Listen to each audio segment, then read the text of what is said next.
The Path of Freedom, Vimutti Magga, of Arahant Upatissa, published by the Buddhist Publication Society, Sri Lanka. Salutation.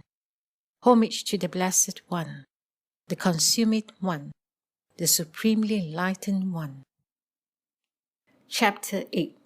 Entrance into the Subject of Meditation. Section 3. The Separated Space Kasina. What is a separated space kasina? What is the practicing of it? What are its salient characteristic, function, and near cause? What are its benefits? How is the sign grasped? In the space kasina, there are two kinds. The first is space that is separate from form. The second is space that is not separate from form. The sign of the space kasina is space that is separate from form. The space sign that is grasped in an opening is space that is not separate from form. The training and the undisturbed dwelling of the mind, these are called the practicing of it. Sending forth the mind into space perception is its function. Undivided thought is its near cause. What are its benefits? There are two distinctive benefits thus. A man is able to pass through obstructions such as walls, mountains, and the like. His bodily activities are not impeded, and he becomes fearless. How is the sign grasped? The man who takes up the space kasina grasps the sign in space that is natural or prepared. The practiced yogin grasps the sign in a natural place. He sees the sign in various places, in some opening in a wall, in the space of an open window, in the space which is between the branches of trees. Beginning with these, he sees it always, in pleasure and in pain. Thus the after-image of the space sign occurs to him. The new yogin is different.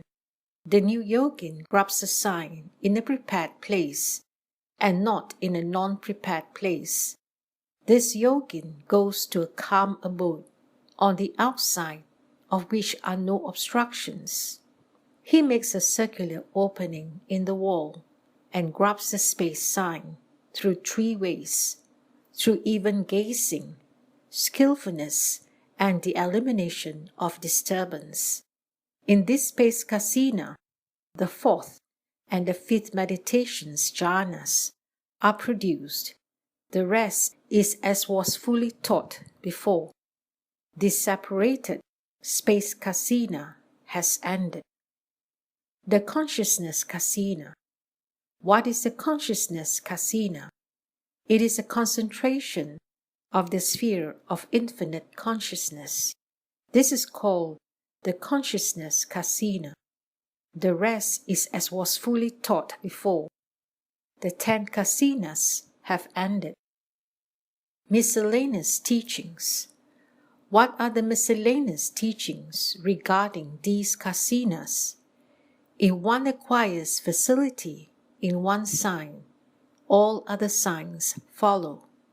If one acquires facility in the first meditation, jhana, through one kasina, one is able to acquire facility through the other kasinas also, and is able to cause the arising of the second meditation, jhana.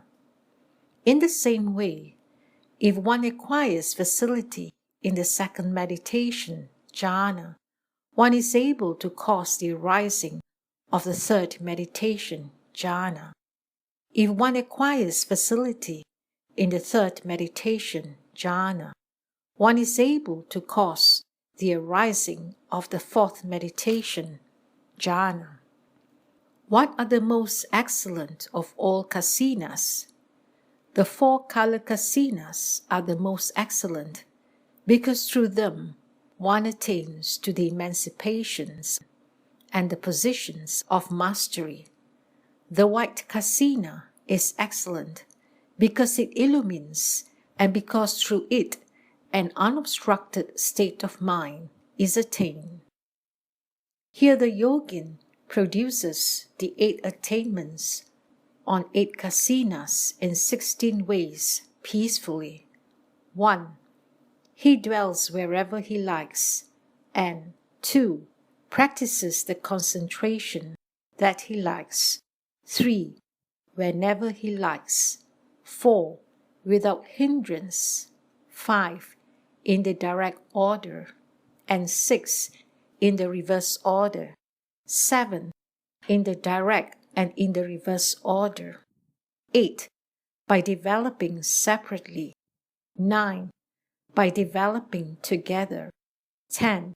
By skipping over the middle. 11. By limiting the factor. 12. By limiting the object.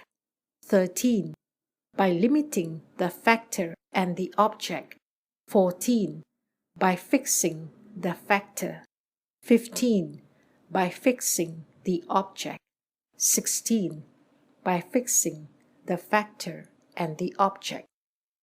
1. He stays wherever he likes. He dwells in the village or forest, whichever he likes, and enters into concentration. 2. Practices the concentration that he likes. He produces the concentration which he desires. 3. Whenever he enters into concentration at the time he likes. 4. Without hindrance, he is able to remain firm in concentration at all times. 5. In the direct order, he enters the first meditation, jhana, and by degrees rises up to the sphere of neither perception nor non-perception. 6. In the reverse order, starting from the sphere of neither perception nor non-perception, he comes down by degrees to the first meditation, jhana. 7. In the direct order and in the reverse order, he excels in ascending and in descending. He enters the third meditation, jhana, from the first meditation, jhana. From the third meditation, jhana, he enters the second, and from the second, he enters the fourth. Thus he enters the concentration of the sphere of neither perception nor non-perception. 8. By developing separately, having gradually entered the fourth meditation, jhana, he ascends or descends. 9. By developing together, he enters the fourth meditation, jhana.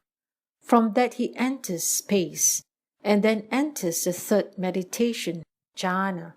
Thus he enters into concentration in these 2 ways. 10.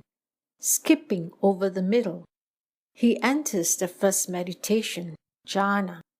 From this he enters the sphere of neither perception nor non-perception. From this he enters the second meditation, jhana, and therefrom attains to the sphere of nothingness. Thus he abides in that attainment and understands the sphere of the infinity of space. 11. Limiting the factor, he enters into the concentration of one meditation, jhana, on 8 kasinas. 12. Limiting the object, he enters into 8 kinds of concentration on 3 kasinas. 13. Limiting the factor and the object, 2 meditations, jhanas, and 1 kasina. 14. Fixing the factor, on 3 kasinas, he enters 2 meditation, jhanas. 15. Fixing the object, he enters 2 meditations, jhanas, on 2 kasinas. 16. Fixing the factor and the object. This consists of the 2 preceding sentences. Miscellaneous teachings have ended. The recollection of the Buddha. What is the recollection of the Buddha? What is the practicing of it? What are its salient characteristic, function, and near cause? What are its benefits? What is the procedure? The Enlightened One is the Blessed One who, by his own efforts, without a teacher, understands the noble truths which were never heard before. He knows all. He possesses power. He is free. Because of these qualities, he is called the Enlightened One. The yogin remembers the Enlightened One, the Blessed One, the Supremely Enlightened One, and the worth of the enlightenment. He recollects, repeatedly recollects again and again, does not forget to recollect on these. He remembers the Enlightened One's faculties and powers. He practices right recollectedness. Thus is the recollection of the Buddha, the undisturbed dwelling of the mind in the recollection of the Buddha. This is called the practicing of it. The remembering of the Buddha's worth is its function. The growth in confidence is its near cause.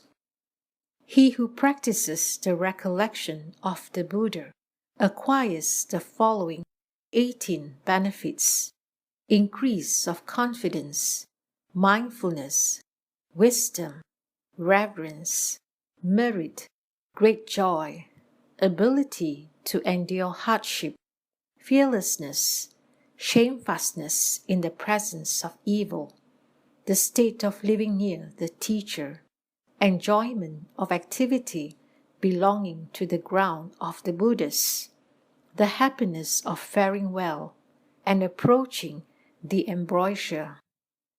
According to the Neti Sutta, if a man wishes to meditate on the Buddha, he should worship Buddha images and such other objects. What is the procedure?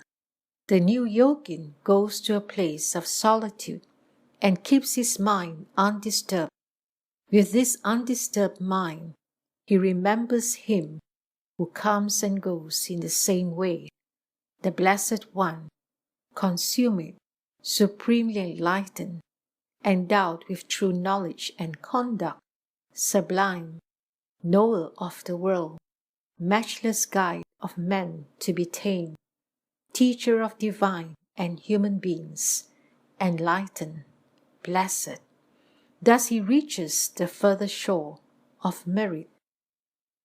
Blessed One, because he gets the praise of the world, he is called the Blessed One. Because he has attained to excellent truth, he is called the Blessed One. Because he is worthy of offerings, he is called the Blessed One. Because he has acquired the highest merits, he is called the Blessed One. And because he is the Lord of the way truth, he is called the Blessed One. For these reasons is he called the Blessed One. Consummate. Because he is the recipient of gifts, he is consummate. Because he has killed the defilement foes, he is consummate. Because he breaks the spokes of the wheel of birth and death, he is consummate, supremely enlightened. Because he knows rightly all things in all his activities, he is called the supremely enlightened. Because he has killed ignorance, he is called the supremely enlightened. And because he has attained to the enlightenment that is unrivaled by himself, he is called the supremely enlightened. Endowed with true knowledge and conduct.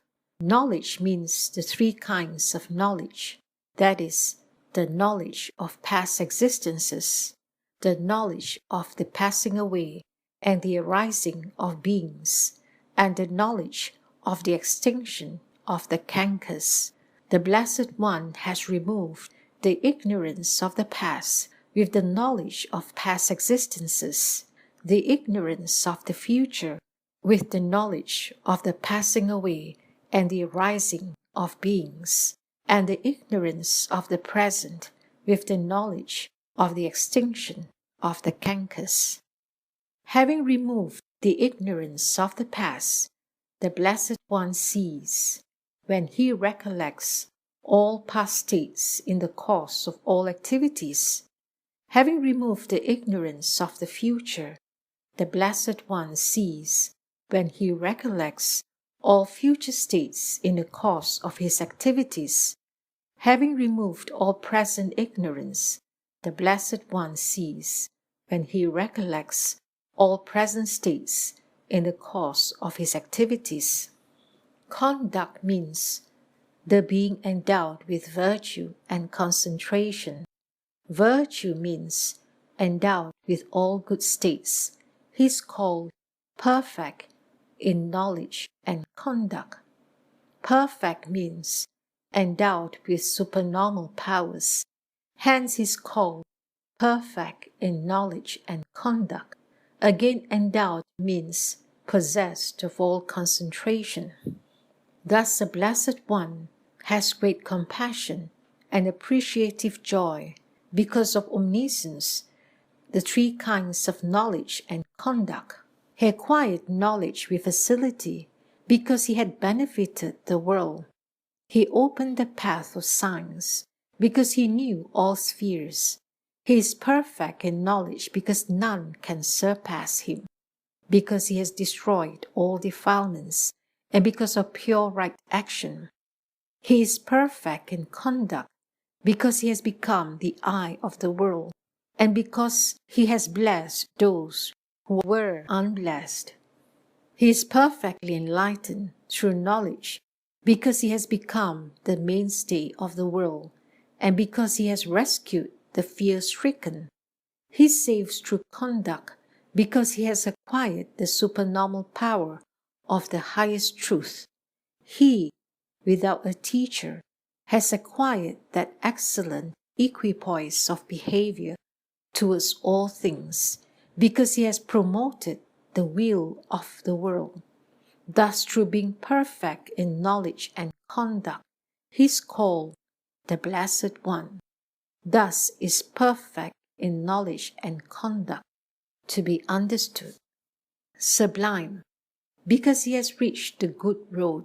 He is named Sublime, because he will not return again, and because he has attained to the extinction, Nibbana, that is without residue, of the substratum of being. He is named Sublime. Again, because his teaching cannot be overturned, he is called Sublime. And again, because his teachings are not untrue, he is called Sublime. And again, because his teachings are without disadvantages, he is called Sublime.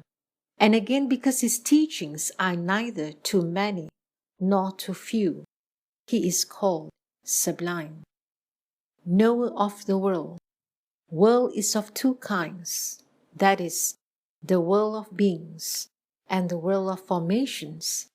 The Blessed One knows the world of being in the course of all his actions, through the varying desires of beings, through the difference of faculties, through past lives, through the knowledge of the divine eye, through the knowledge of the passing away and arising of beings, through combination, through fulfillment, through various modes of differentiation, through various states of durability and non-durability, through various births, through various states of birth, through various planes, through various actions, through various defilements, through various results, through various kinds of good and evil, and through various kinds of binding and unbinding. The Blessed One knows the world of beings. And again it is said, the world of formations. The Blessed One knows all action, and he knows the many formations. Through concentration, perception, through causes and conditions, through moral, immoral, and the amoral, through various aggregations, through various worlds, through various spheres, through perfect understanding, through impermanence, sorrow, and not self, and through the born and the unborn, the Blessed One knows the world of formations. Thus is knower of the world to be understood. Matchless, because he is unsurpassable in the world, he is called matchless, and again because he is without an equal, because he is most excellent, because he is incomparable, and because others cannot excel him, he is named matchless. Guide of man to be tamed. There are three kinds of persons. A man hears the law and quickly is able to expound it. Another man elucidates the principles of causes and conditions, and yet another makes clear the knowledge of past existences.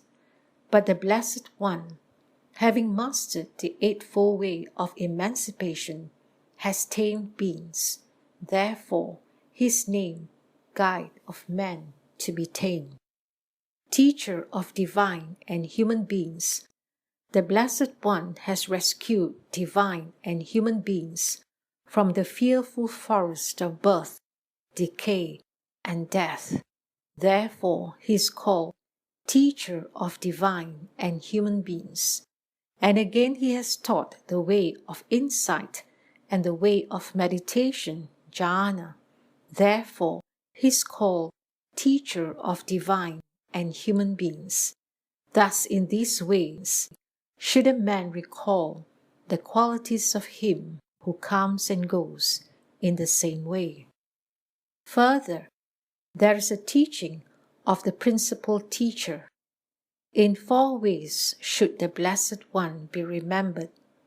He came to the world for the last time by his own efforts in the past.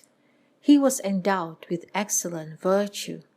He benefited the world.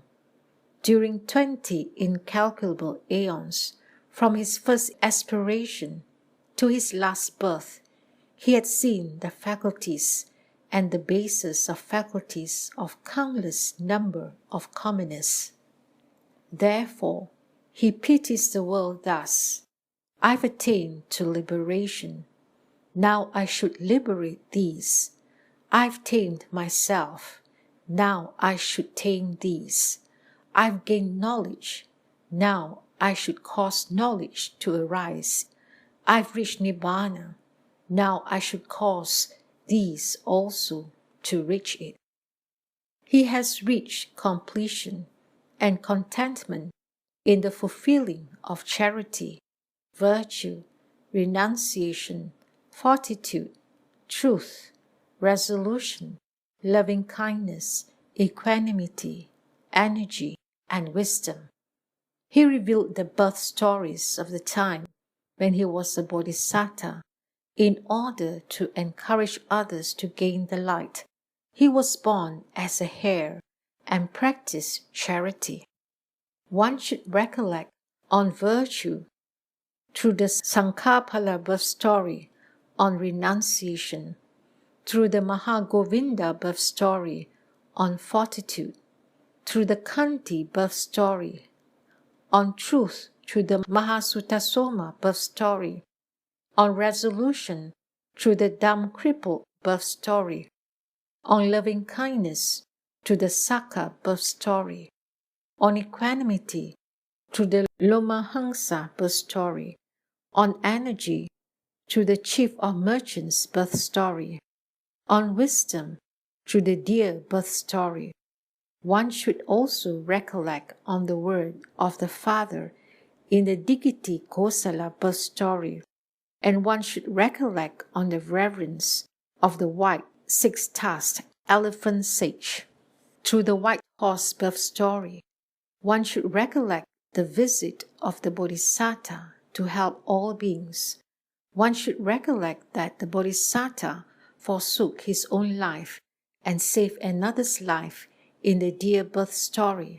One should recollect that the Bodhisattva in the great monkey birth story saved a being from great suffering. And further, one should remember that seeing a man who had fallen into a pit, he rescued him with heart of compassion and offered him roots and fruits of trees. And when that man, wishing to eat flesh, hurt the Bodhisattva's head, he taught that man the truth and pointed out the right road to him in the great monkey birth story. Thus one should concentrate on the merits of the birth stories of the Blessed One in many ways. How should one recollect on the merits of the sacrifices of the Blessed One? The Blessed One fulfilled all things in his previous births. When he was young, he removed the longing for all abodes. He removed the longing for child, wife, parents, and friends. He forsook that which was hard to forsake. He lived alone in empty places. He aspired after Nibbana. He crossed the Naranjara in Magadha. He sat under the Bodhi tree, conquered the king of death and the demon armies. In the first watch of the night, he remembered his past lives. In the middle watch of the night, he gained the divine eye. And in the last watch of the night, he understood sorrow and its cause and saw the excellent. Through the practice of the Noble Eightfold Path, he was able to destroy the cankers and attain to enlightenment. He removed his body from the world and entered the highest and purest place of the extinction of the cankers. Thus one should recollect the sacrifices of the Blessed One in many ways. How should one recollect the virtues with which the Blessed One was endowed? The Blessed One acquired emancipation and the state of mind that is together with it thus: through being endowed with the 10 powers of him who comes and goes in the same way, the 14 kinds of Buddha knowledge, and the 18 Buddha virtues, through fulfillment of many meditations, jhanas, and through reaching the further shore of freedom. Thus should the yogin recollect. What are the 10 powers of the Blessed One? He knows the proper from the improper, according to reality, knows the causes and consequences of good actions of the past, future, and present, according to reality, knows the various intentions of beings, according to reality, knows the various kinds of behavior, according to reality, knows the causes and consequences leading to the world of deities, humans, and others, according to reality, knows the differences in the faculties of beings, according to reality, knows the pure and that which is with defilement in meditation, jhana, emancipation, concentration, and attainment, according to reality, knows his past existences, according to reality, knows the passing away and the arising of beings, according to reality, knows the extinction of the cankers, according to reality. The Blessed One is endowed with these 10 powers.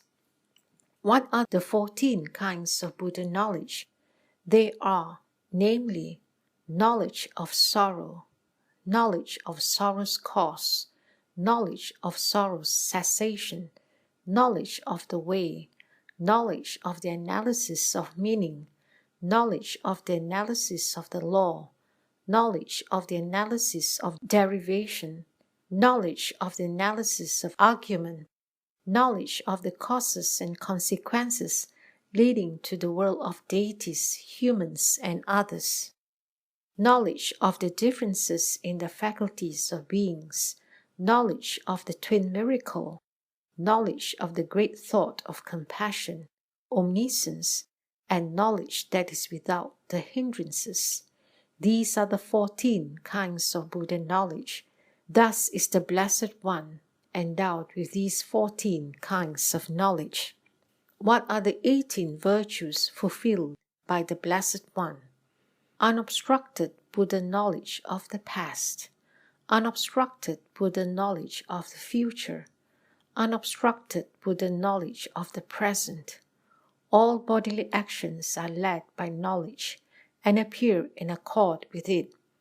All verbal actions are led by knowledge and appear in accord with it. All mental actions are led by knowledge and appear in accord with it. These 6 virtues has the Blessed One fulfilled. Non-impairment of the will, non-impairment of energy, non-impairment of mindfulness, non-impairment of concentration, non-impairment of wisdom, non-impairment of freedom. These 12 virtues has the Blessed One fulfilled.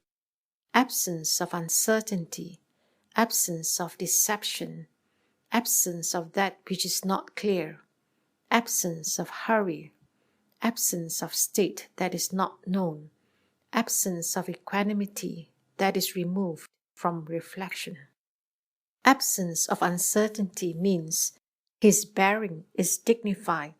There is nothing unseemly in his action. Absence of deception means he has no craftiness. Absence of that which is not clear means that there is nothing that his knowledge cannot sense. Absence of hurry means his behavior is free from hurry. Absence of state that is not known means he is completely aware of his mental processes. Absence of equanimity that is removed from reflection means there is no state of equanimity in him of which he is not aware. These 18 virtues has the Blessed One fulfilled. And again the Blessed One has reached the other shore with facility, having fulfilled all good, through the skillfulness belonging to him, who comes and goes in the same way, through the 4 foundations of mindfulness, through the 4 right efforts, through the 4 bases of supernormal power, through the 5 faculties, the 5 powers, the 6 kinds of supernormal knowledge, the 7 factors of enlightenment, through the Noble Eightfold Path, through the 8 positions of mastery, through the 8 kinds of emancipation, through the 9 gradually ascending states, through the 10 Arahant abodes, and through the way of analytical science. Thus one should recall to mind that Blessed One who has acquired the merits of the excellent law through these ways. How should one remember the benefits with which the Blessed One has blessed the world? The Blessed One has fulfilled all merits and has reached the further shore. No other being could have turned the wheel of the law which the Blessed One set a-rolling out of compassion for all beings, without making an exoteric and an exoteric division of doctrine. He has opened wide the gate of the immortal. He has caused an incalculable number of deities and humans to acquire the fruit of holiness. He has caused an incalculable number of beings to acquire merit with the 3 miracles, namely, the miracle of supernormal power, the miracle of mind reading, and the miracle of instruction. He has aroused confidence in the hearts of men. He has overthrown all soothsaying and all false views.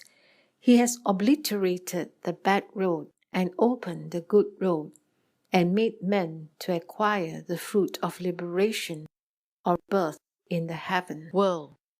He has caused his hearers to obtain peace and dwell in the law of the hearer.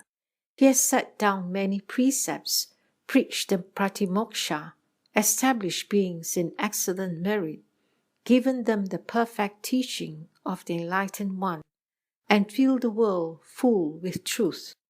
All beings worship and honor him, and all deities and humans hear him.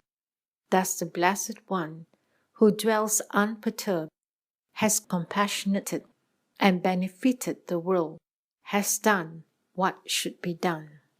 That yogin recollects him who comes and goes in the same way thus. Through these ways and these virtues, he arouses confidence in his mind. Being full of confidence and being easy in the recollection, his mind is always undisturbed. Because of his mind being undisturbed, he attains to assess meditation.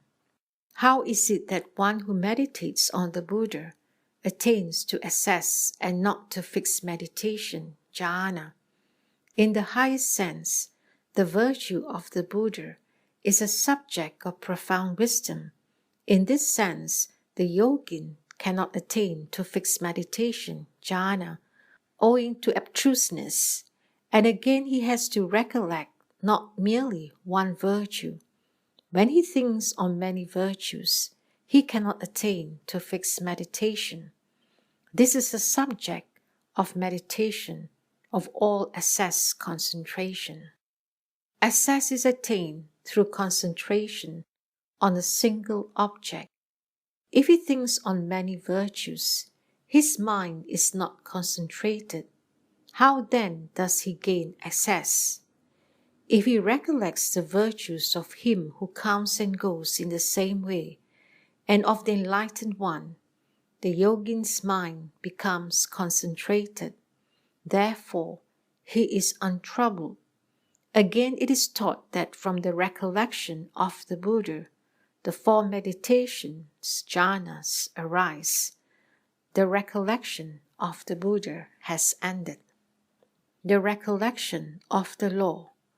What is the recollection of the law? What is the practicing of it? What are its salient characteristic, function, and near cause? What is the procedure? The law means extinction, nibbana, or the practice by means of which extinction, nibbana, is reached. The destruction of all activity, the abandoning of all defilements, the eradication of craving, the becoming stainless and tranquilized. These are called extinction, nibbana. What are the practices leading to extinction, nibbana?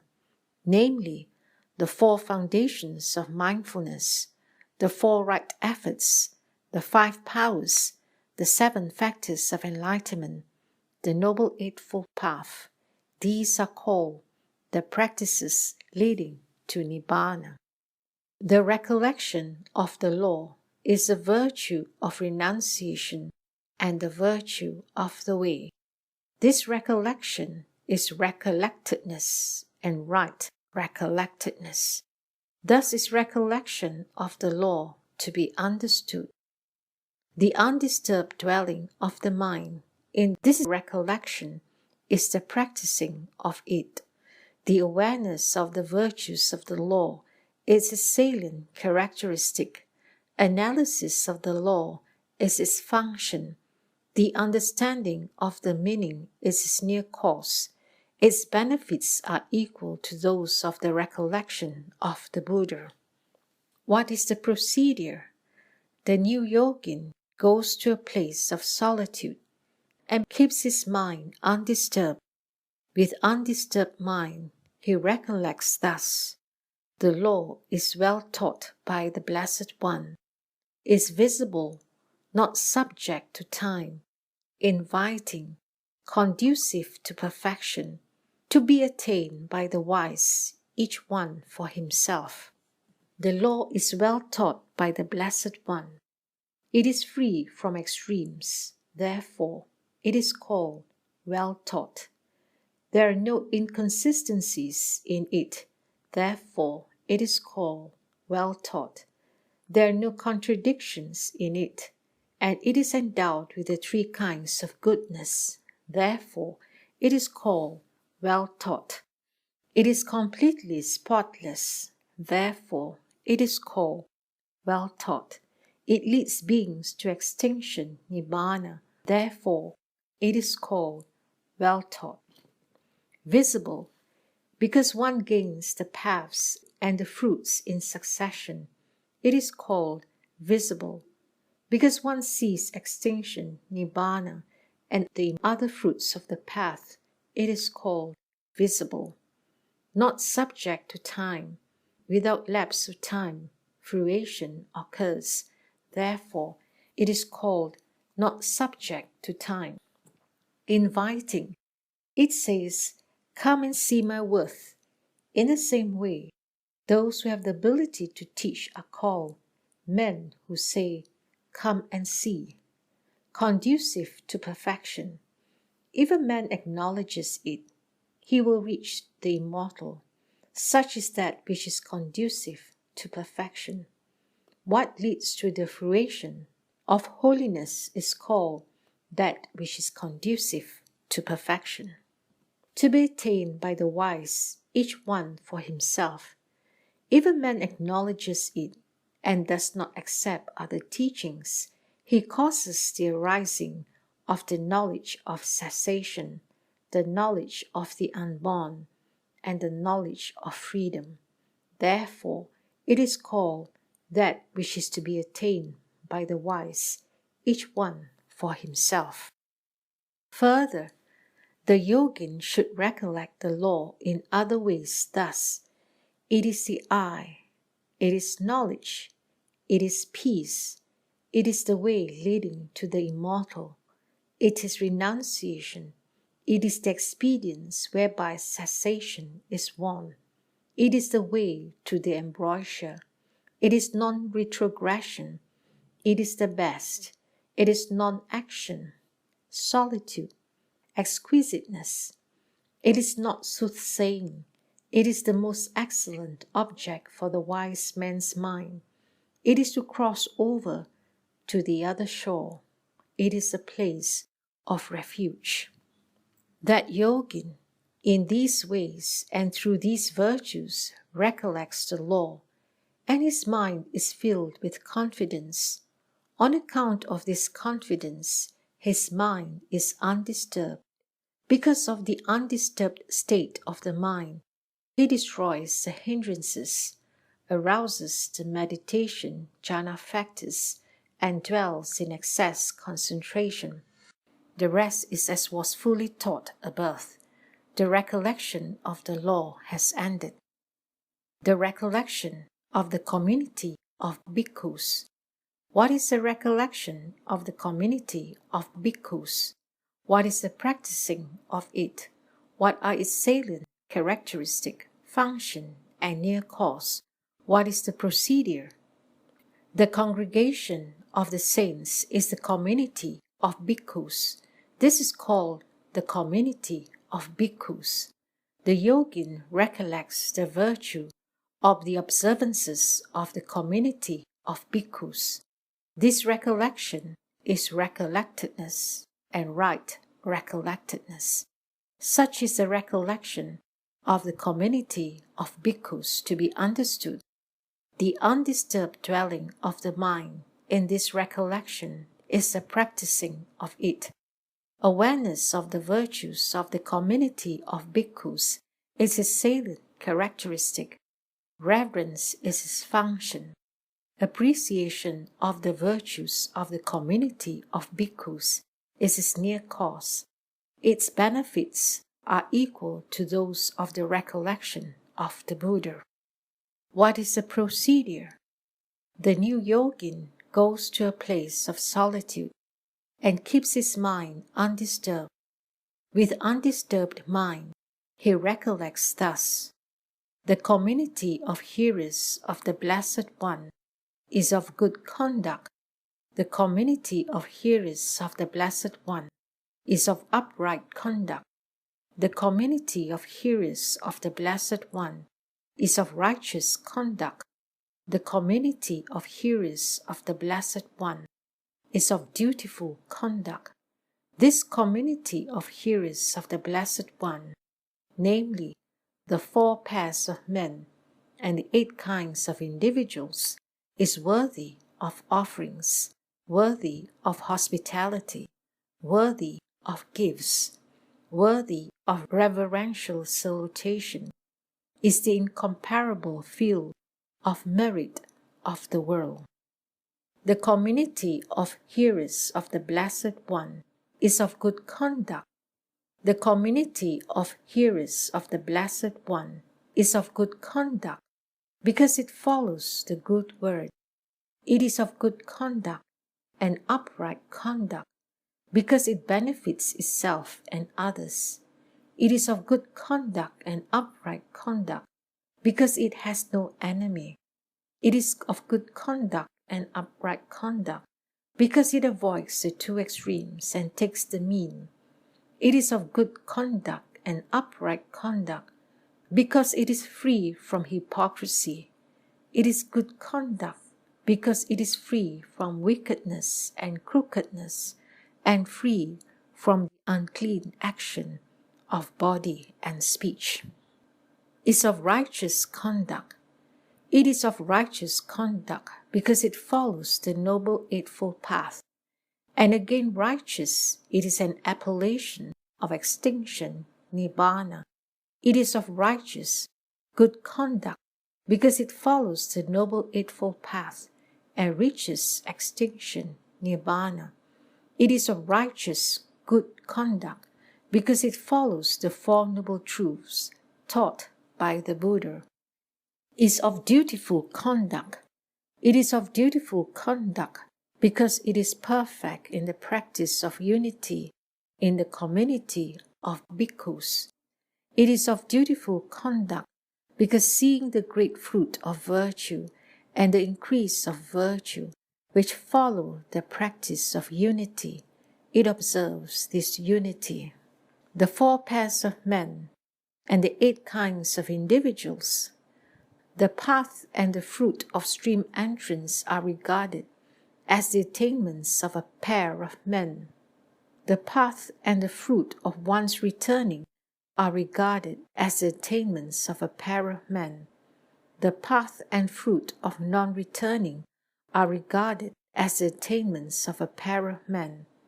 The path and fruit of the consummate one are regarded as the attainments of a pair of men. These are called the 4 pairs of men. The 8 kinds of individuals are they who gain the 4 paths and the 4 fruits. These are called the 8 kinds of individuals because the community of bhikkhus dwells in these paths and fruits. It is said to consist of the 4 pairs of men. Those who dwell in the 4 paths and the 4 fruits are called the 8 kinds of individuals. Hearers. It, the community of hearers, accomplishes after having heard. Therefore, it is called the community of hearers. Community, the congregation of saints.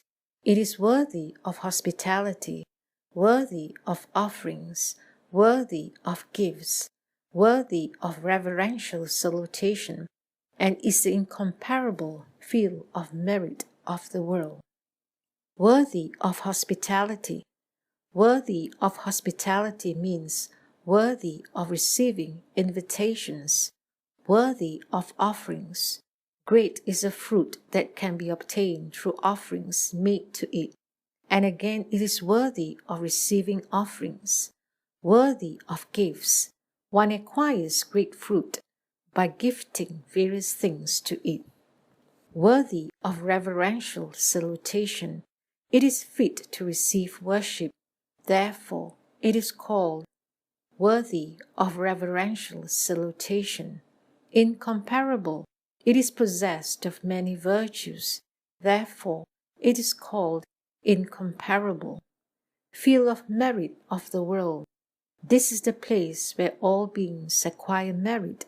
Therefore, it is called the field of merit of the world. And again, the yogin should recollect through other ways thus. This community of bhikkhus is the congregation that is most excellent and good. It is called the best. It is endowed with virtue, concentration, wisdom, freedom, and the knowledge of freedom. That yogin recollects these various virtues in different ways. Through this recollection of the various virtues, he becomes confident. Owing to the recollection of confidence, his mind is undisturbed.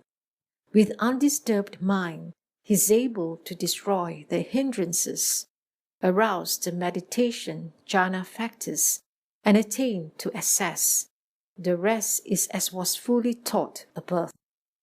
The recollection of the community of bhikkhus has ended. The recollection of virtue. What is the recollection of virtue? What is the practicing of it? What are its salient characteristic, function, and near cause? What is the procedure? Through virtue, one recollects pure morals. This recollectedness is recollection and right recollectedness. Thus should the recollection of virtue be understood. The undisturbed dwelling of the mind in the recollection of virtue is the practicing of it. Awareness of the merit of virtue is its salient characteristic. To see the fearfulness of tribulation is its function. Appreciation of the unsurpassable happiness of virtue is its near cause. 12 are the benefits of the recollection of virtue thus. 1 honors the teacher, esteems the law and the community of bhikkhus, respects the precepts of virtue, esteems offerings, becomes heedful, sees danger in and fears the smallest fault, guards oneself, protects others, has no fear of this world, has no fear of the other world, and enjoys the many benefits accruing from the observance of all precepts. These are the benefits of the recollection of virtue.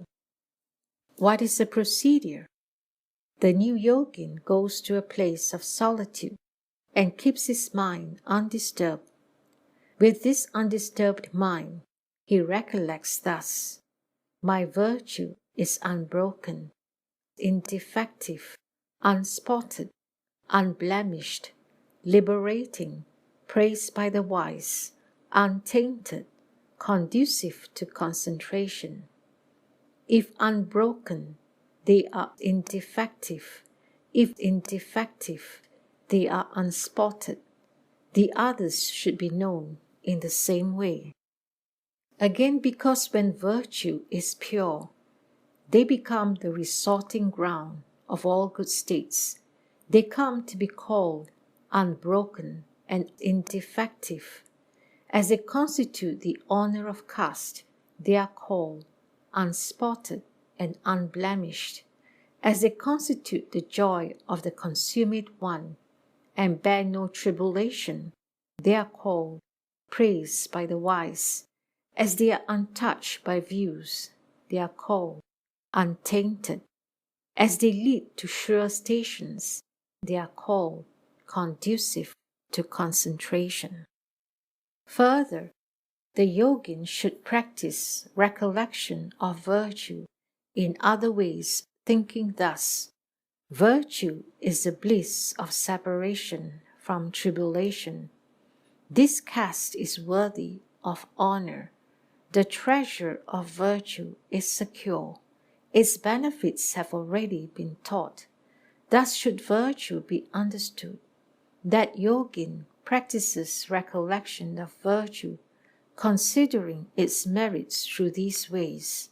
Owing to his recollectedness and confidence, his mind is not disturbed. With this undisturbed mind, he destroys the hindrances, arouses the meditation jhana factors, and attains to access meditation. The rest is as was fully taught above. The recollection of virtue has ended. The recollection of liberality.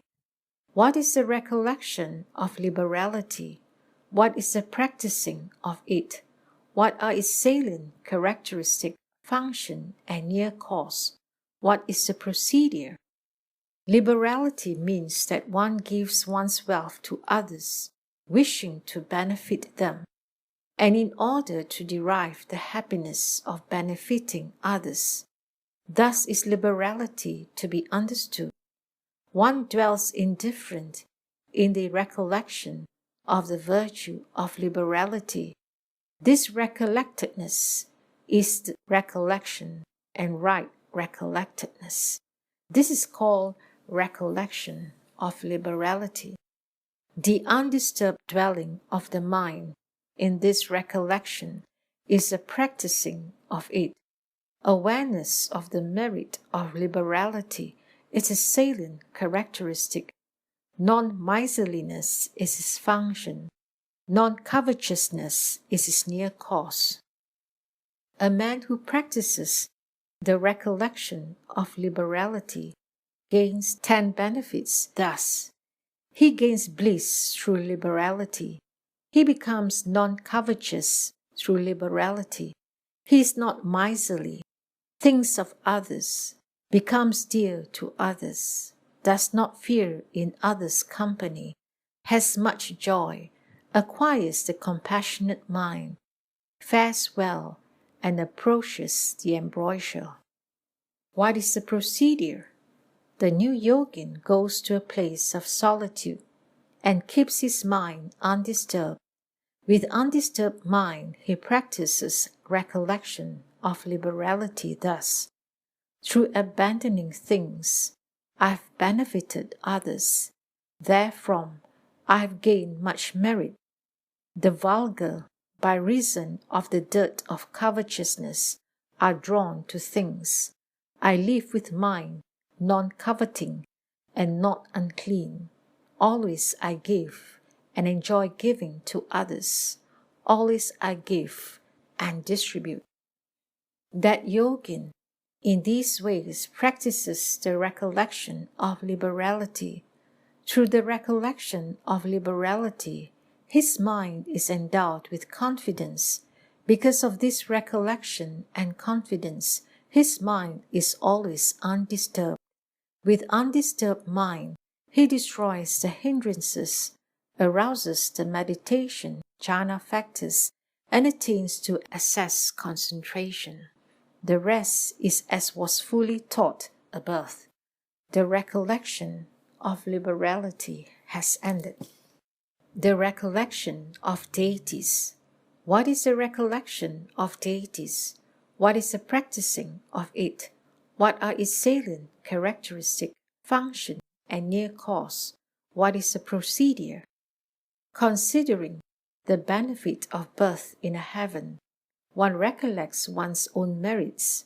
The recollectedness is recollection, and right recollectedness. This is called recollection of deities. The undisturbed dwelling of the mind in this recollection is the practicing of it. Awareness of one's own merits and the merits of the deities is a salient characteristic. To admire merit is its function.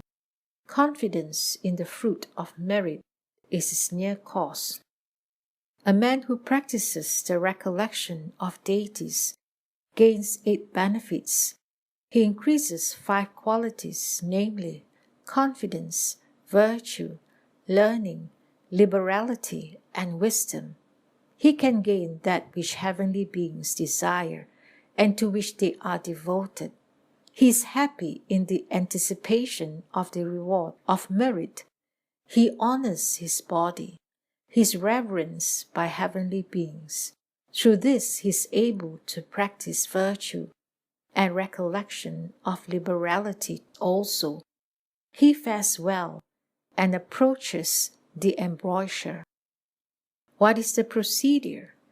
The new yogin goes to a place of solitude and keeps his mind undisturbed. With undisturbed mind, he practices the recollection of deities, thinking thus. They are the 4 regions. They are the deities of Tavatimsa, Yama, Tushita, Nimanarati, Paranimittavasavati heavens. There are the Brahma group deities and other deities. Those deities, being endowed with such confidence, on dying here, were born there. I too have such confidence. Endowed with such virtue, such learning, such liberality, and such wisdom, those deities were born there. I too have such wisdom. Thus he recollects his own and the deity's confidence, virtue, learning, liberality, and wisdom. That yogin, in these ways and through these virtues, practices the recollection of deities and is thereby endowed with confidence. Owing to confidence and recollectedness, his mind is undisturbed. With undisturbed mind, he destroys the hindrances, arouses the meditation, jhana factors, and attains to access meditation. Why does one recollect the merits of deities and not humans? The merit of the deities is the most excellent. They are born in excellent realms and are endowed with excellent minds. Having entered into a good realm, they are endowed with good. Therefore, one should recollect the merit of deities and not the merits of men. The rest is as was fully taught above. The recollection of deities has ended.